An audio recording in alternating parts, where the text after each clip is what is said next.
When I teach people to run for office, which I do a lot, it's this idea of what we would call the 7 C's, which is a message needs to be clear, concise, compelling, contrastive, creative, coordinated, consistent.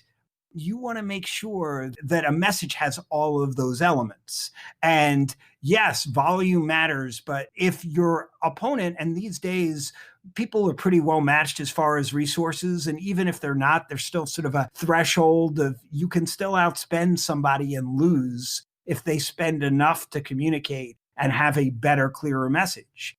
I like folks to think about that a hopefully voter is going into that voting booth and has a question in their mind that's like, I want a candidate who will, and then answers that with the vote. And the other piece, especially when you're running a presidential year, is that there are going to be a lot of people who will skip parts of the ballot, who will vote for president of the United States, vote for US Senate, and won't vote all the way down the ballot. So it's not just about making sure people turn out.